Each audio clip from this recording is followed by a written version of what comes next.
कश्मीर भारत का है, हमारा है और हमसे कोई नहीं चाहता। मान्यवर, हमने 24 सीटें पाक ऑक्युपाई कश्मीर के लिए सुनिश्चित की है। मान्यवर, अब तक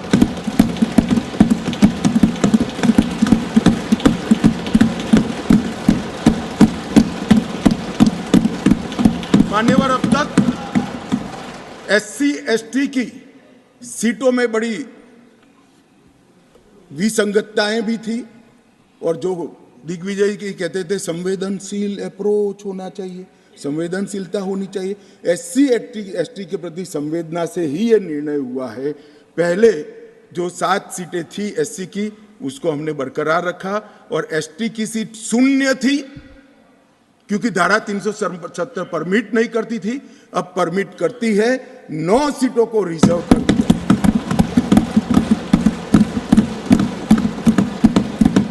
अरे जो कह रहे थे हमारे डॉक्टर साहब कि गुर्जर बकरवालों ने इस देश को बचाया है, मैं सदन में इस देश के गृह मंत्री के नाते कहना चाहता हूं, मान्यवर, कभी भी युद्ध हुआ, कभी भी आतंकवादियों ने पैंतरे रचे, मेरे गुर्जर बकरवाल भाइयों ने भारत के तिरंगे को ऊंचा रखा और आज सालों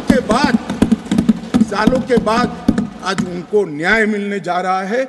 इसका कम से कम मुझे तो बहुत संतोष है। किसी को संवेदनशीलता दिखे या न दिखे, 75 साल तक उनका अधिकार जो भारत के संविधान ने दिया था, कौन रोक कर बैठा था उसको? कौन रोक कर बैठा था? क्या कोई जवाब दे सकता है? जम्मू कश्मीर के ST भाइयों के अधिकारों को कौन रोक कर? ये 3 परिवार रोक कर बैठे थे मान्यवर, जो 370 को एंजॉय कर मान्यवर। और इसके अलावे भी ओपन सीट में भी वो लड़ सकते हैं। मान्यवर दिग्विजय सिंह ने कहा, मान्य सदस्य ने कहा कि भाई इसमें स्पष्टता नहीं है, इनको कितनी मिलेगी, इनको कितनी मिलेगी। मैं फॉर इंफॉर्मेशन दिग्विजय सिंह को कहना चाहता हूं, ये इन प्रिंसिपल बिल है। ट्राइबल डिपार्टमेंट और OBC डिपार्टमेंट से अलग से इसके बिल आएंगे, जिसमें इसके रिजर्वेशन की सीटों की और चिन्हित करने की व्यवस्था होगी। वो एक अलग प्रक्रिया है, मगर ये स्पष्टता से कर देते। मैं दिग्विजय सिंह को बहुत अच्छे तरीके से जानता हूँ सर। जब भी वो हंसकर बोलते हैं तब बहुत समाज के अंदर डिस्टर्बेंस होता है।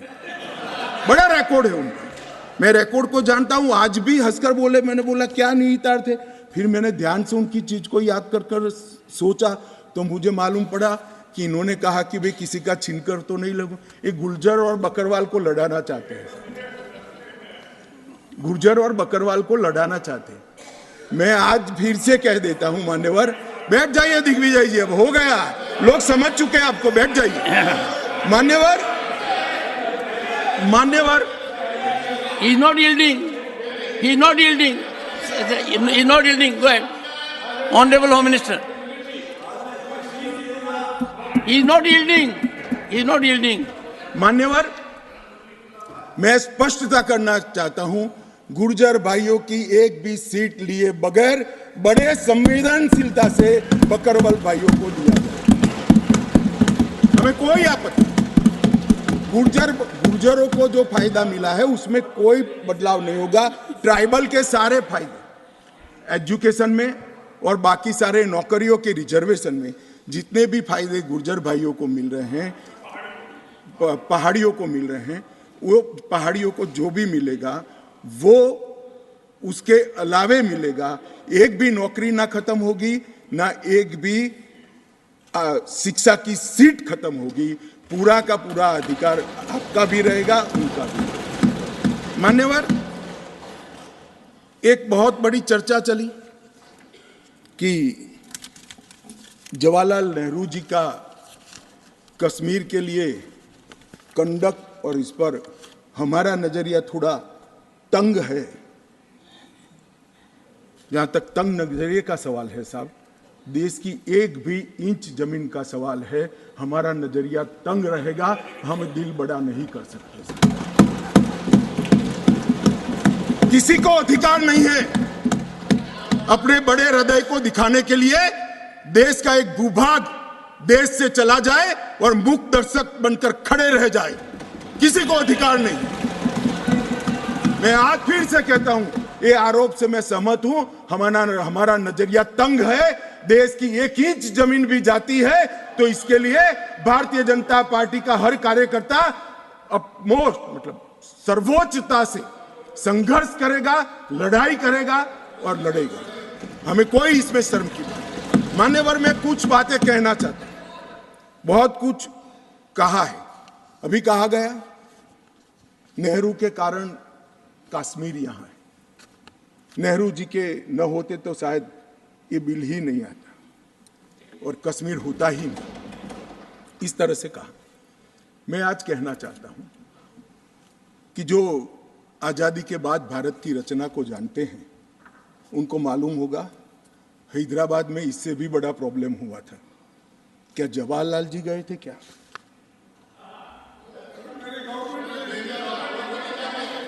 तो यहां गवर्नमेंट नहीं, यहां नेहरू। क्या कर रहे हो खड़गे जी? अभी भी वापस आओ।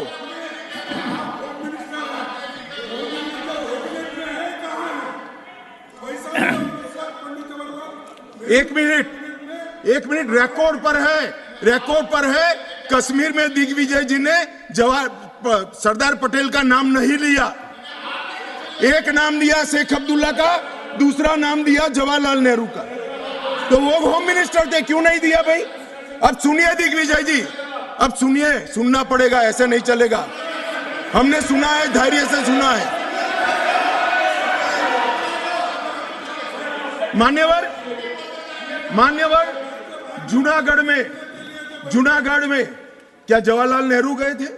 हैदराबाद में जवाहरलाल नेहरू गए थे? लक्षद्वीप में जवाहरलाल नेहरू गए थे? जोधपुर में जवाहरलाल नेहरू गए थे? जवाहरलाल नेहरू एक ही जगह काम देखते थे, जम्मू कश्मीर में, जिसको आधा छोड़कर आ गए।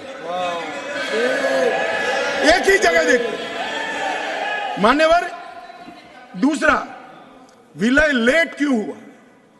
सारे लोग जानते हैं साहब, इतिहास को 1000 फुट नीचे दफन कर दो, वो ऐसा बीज है जो वटवृक्ष बनकर सच्चाई बाहर आ जाती है। सब जानते हैं कि हमारा विलय इसलिए लेट हुआ कि महाराजा पर किसी एक व्यक्ति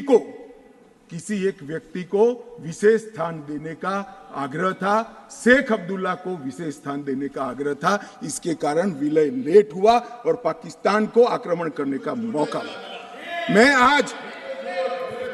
मैं आज ये पूछना चाहता हूं कि इतने सारे कठिन राज्यों का विलय हो गया, कहीं पर 370 क्यों नहीं है?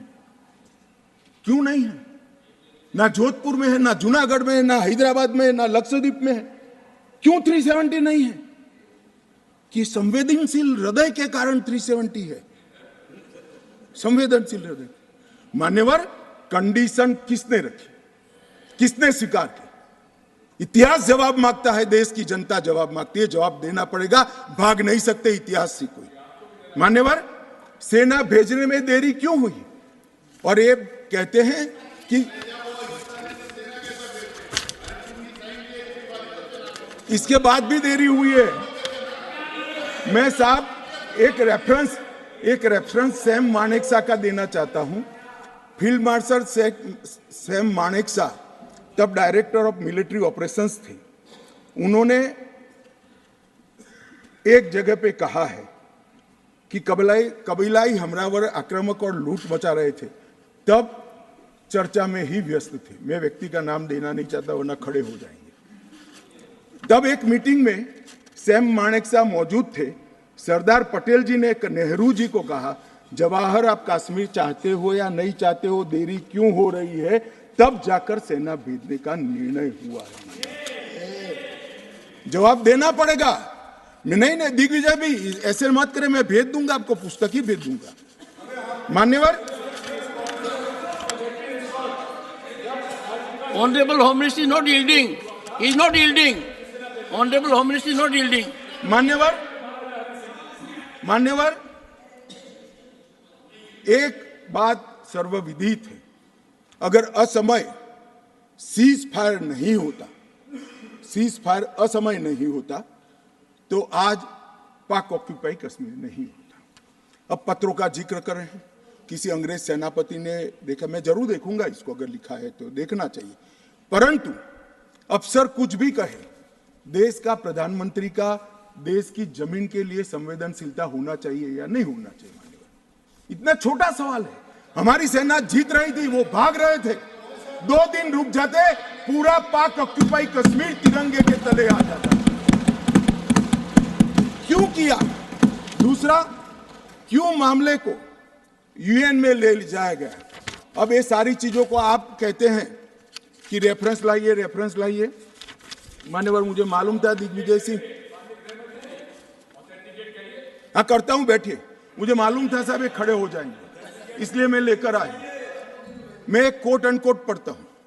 यूनाइटेड नेशन के अनुभवों के बाद मैं इस निष्कर्ष पर पहुंचा हूं कि वहां से कुछ संतोषजनक नतीजों की उम्मीद नहीं की जा सकती।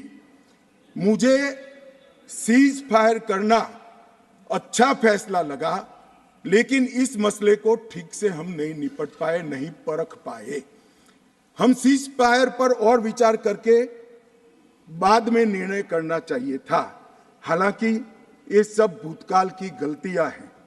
ये जो कोट है किसी और का नहीं है, जवाहरलाल नेहरू का है। अब उनको तो मानोगे या नहीं मानोगे कि उन्होंने गलती की है? स्वीकार करिए।